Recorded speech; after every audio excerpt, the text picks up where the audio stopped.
आज देखेंगे हम लोग एक्सेस कंट्रोल का अगला मेथड CSMA CD।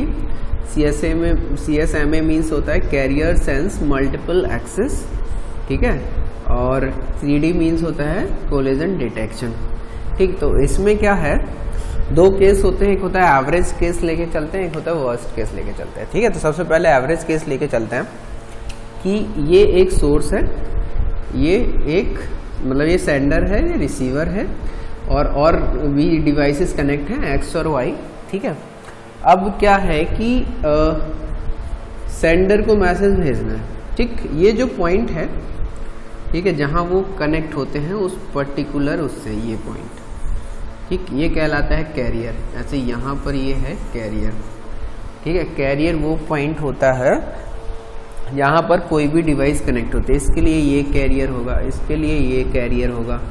तो सबसे पहले क्या करता है कि सेंडर किसी भी डिवाइस को, अगर जैसे कि CSMA CD में क्या होता है, किसी भी डिवाइस को मैसेज सेंड करना है, तो सबसे पहले वो डिवाइस देखेगा तो कि first that device will check the point और द कैरियर। ठीक है, दिस पॉइंट और the carrier where it is connected to the shared link. ठीक है, तो this is the shared link where all the devices are connected, और जिस place पे वो कनेक्टेड होती है उन्हें कैरियर कहते हैं।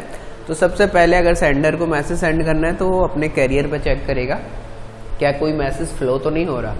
अगर वो कैरियर खाली है, कोई मैसेज फ्लो नहीं हो रहा, तो वो मैसेज भेज सकता है। ऐसे ही यहाँ पर रिसीवर भी अगर ये भी चाहे तो इसको मैसेज भेजना चाह रहा हो तो वो भी भेज सकता है। ठीक है, यहाँ सेंडर रिसीवर ना लिख के यहाँ A और B लिख देते हैं। ठीक है, इसको A कर देते हैं, इसको B कर देते हैं।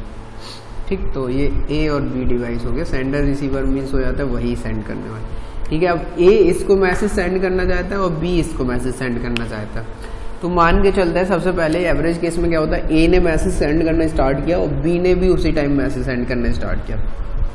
अब दोनों मैसेज आ रहे हैं और ये बीच में कोलिजन हो गया।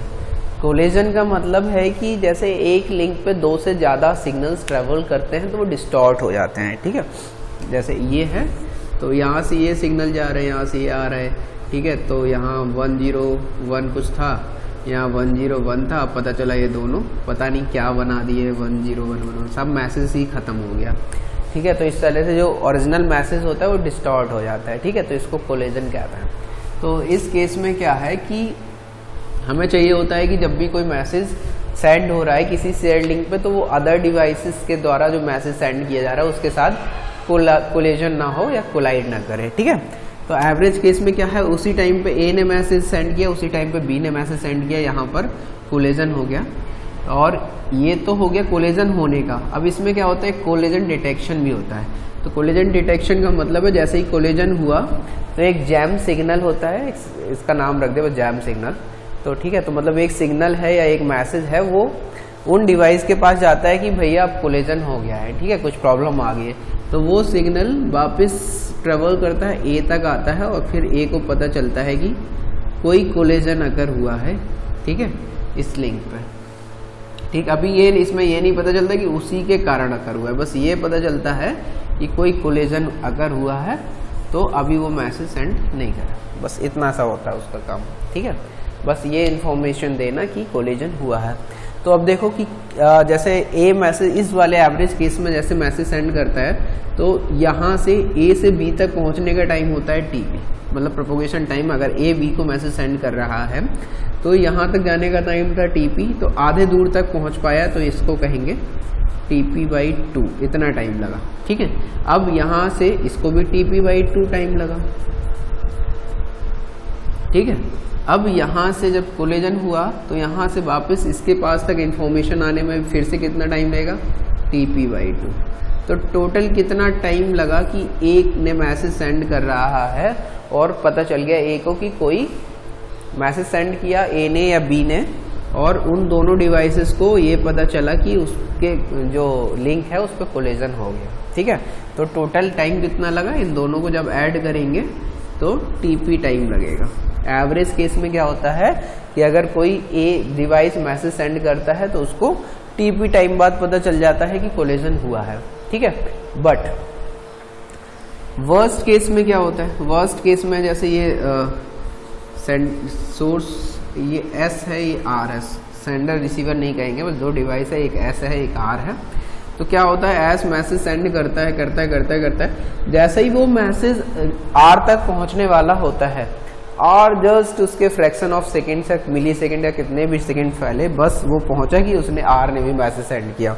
तो जैसे ही मैसेज सेंड किया तो यहीं पर कोलिजन हो गया, ठीक है। तो जब जस्ट यहाँ पर कोलिजन हो गया, अब कोलिजन हो गया तो उसके बाद क्या होगा, वो कोलिजन सिग्नल जो भी होगा वो वापस एस तक आएगा, ठीक है, ये बताने के लिए कि भाई कोलिजन हो गया है नेटवर्क में। तो ठीक है, यही जो एस है ये बाकी डिवाइसेस के पास भी जाएगा, बट इसको जरूरी है पता चलना कि इसके मैसेज के कारण कोलिजन हुआ, ताकि इसे पता चले कि मैंने जो मैसेज भेजा है वो पहुंचा नहीं है, ठीक है, और उसके बाद कोलिजन हो रहा है तो उतनी देर वेट करे। वेट करने के बाद इसमें क्या होता है, थोड़ा टाइम तक वेट करेगा, फिर से मैसेज सेंड करे, ठीक है, ताकि अगर उस वेटिंग टाइम तक इसको या किसी और डिवाइस को मैसेज सेंड करना होगा तो वो कर लेगा, ठीक है। अब इस वाले केस में क्या होगा, यहाँ से यहाँ तक मैसेज जाने में लगभग टीपी टाइम लगेगा, क्योंकि लगभग टीपी टाइम लगेगा, क्योंकि बस पहुँचने वाला था और वहाँ पर हो गया, जो भी कोलिजन है वहाँ जस्ट पहले हुआ। ऐसे ही यहाँ पर भी अब ये यहाँ टीपी टाइम लगा तो यहाँ वो जो सिग्नल था कोलिजन सिग्नल या जैम सिग्नल वो जनरेट हुआ और उसके वापस आया, तो वापस आने तक भी टीपी टाइम लगा। तो इस केस में टोटल कितना टाइम लगा कि एस को पता चल गया कि जो मैसेज सेंड किया है उसमें कोलिजन हुआ। तो इसमें मैसेज सेंड करने के 2 TP टाइम बाद यहाँ पर सिग्नल आएगा कि भाई कोलिजन हो गया, ठीक है। तो अगर हम ये चाहते हैं कि हम जो सेंडर है वो मैसेज सेंड कर रहा है तो उससे पता चल जाए, ठीक है। जैसे मैं मैसेज सेंड कर रहा हूँ तो मैंने मैसेज सेंड करना स्टार्ट किया, ठीक है, तो मुझे पता है इसी लिंक पे मैसेज आएगा। तो ऐसा हो जाए कि मैं मैसेज सेंड ही करे जा रहा हूँ और उतनी ही देर में एक सिग्नल आए मेरे पास कि कोलिजन हो गया। तो अगर ऐसा हो जाएगा तो मुझे पता चल जाएगा कि मेरे ही मैसेज के कारण कोलिजन हुआ है, ठीक है। अगर मैंने मैसेज भेज दिया थोड़ी देर पहले तो मैं तो सोचूंगा कि यार चला गया होगा, ठीक है, और मुझे पता भी नहीं चलेगा कि भाई मेरे मैसेज के कारण कोलिजन हो रहा है। तो क्या हो कि मैं मैसेज भेज रहा हूं तो मैं भेजता ही रहूं तब तक जब तक कि कोलिजन का सिग्नल ना आ जाए, ठीक है। तो वो कंडीशन जिसके कारण ये पता चले कि मेरे ही पैकेट के कारण कोलिजन हुआ है, तो उसके लिए क्या है, एक पैकेट लेंथ कैलकुलेट की जाती है। पैकेट लेंथ का क्या मतलब होता है कि देखो 2 TP टाइम बाद इसको पता चल रहा है डिवाइस को, वर्स्ट केस में 2 TP टाइम के बाद, कि इसके कारण कोलिजन हुआ है, ठीक है। तो मैंने मैसेज सेंड करना शुरू किया और मेरे मैसेज का साइज इतना हो जिसमें 2 TP टाइम से ज़्यादा टाइम लगे, तो मुझे पता चल जाएगा कि भाई मेरे मैसेज के कारण कोलिजन हुआ है। तो इसका मतलब है जो मेरा ट्रांसमिशन टाइम है, ट्रांसमिशन टाइम मतलब उस बिट्स को जैसे थोड़ा एक बिट रख दी आगे बढ़ गई, एक बिट रख दी आगे बढ़ गई, एक बिट रख दी, ऐसे मैं बिट्स रखता जाऊँ इतना बिट्स हो, इतना ज़्यादा बिट्स हो कि जो ट्रांसमिशन टाइम है अगर वो इस वाले टाइम से ज़्यादा है तो फिर जो यूज़र है उसको पता चल जाएगा कि जो कोलिजन हुआ है वो उस पर्टिकुलर पैकेट के कारण ही हुआ है। तो इसका मतलब है TT must be greater than equal to 2 TP। TT का होता है L/B length, packet length upon bandwidth, ठीक है। तो packet length should be greater than bandwidth multiply by 2 TP। तो किसी भी पैकेट का लेंथ इतना या इससे बड़ा होने पर उस सेंडर को या उस पर्टिकुलर यूज़र को पता चल जाएगा कि जो कोलिजन हुआ है वो उस पर्टिकुलर मेरे ही पैकेट के कारण हुआ है, ठीक है।